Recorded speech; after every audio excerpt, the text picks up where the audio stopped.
Good evening everybody. This is going to be my second video and I'm sure that you are hoping to have the Jamboard or the whiteboard to do it, but since it's easier for me to do it on physically on the notebook, so I'm sharing it via working on the notebook. Later I will definitely be sharing the stuff on Jamboard or the whiteboard or interactive board, whatever you call it.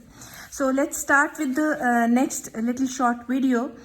This is the syllabus of O levels and the first topic is numbers. So since this is just a few of the introductory videos, so I'll be sharing how you go about the numbers. So in numbers you will be learning about product of the prime factors, LCM, HCM, HCF, and then the square roots and the cube roots. So I'll just quickly go with the prime numbers first. All whole numbers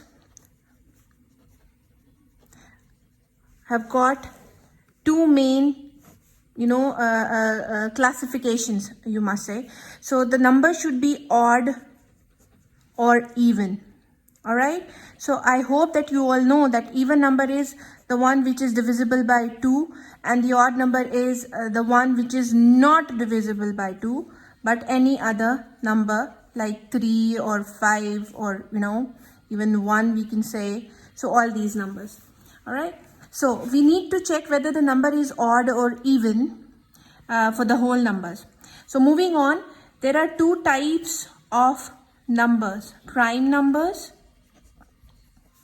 and composite numbers.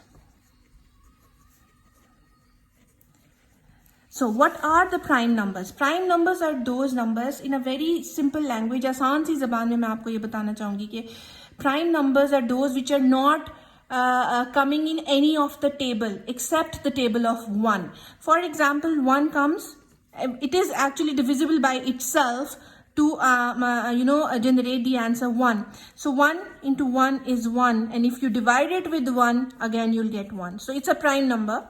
Some of them must understand that all those numbers which are divided by itself and they produce the number 1 are the prime numbers. For example, 2. 2 comes in its in a table of 1. 2 can be divided by 2 and generate 1. So 2 is a prime number. Then goes 3, 5, 7, 11, 13, 17, and so on and so forth. So you must understand that all these numbers are prime numbers which cannot be produced by multiplying any two factors or numbers, and they cannot be divided by any other number but themselves and 1. Now coming back to the composite numbers.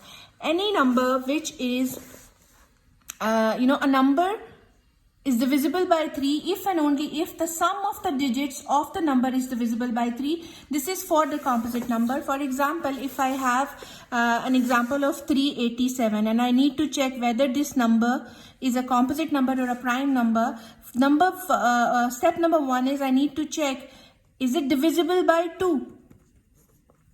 If yes, then it's an even number and we can go on and it can be a composite number.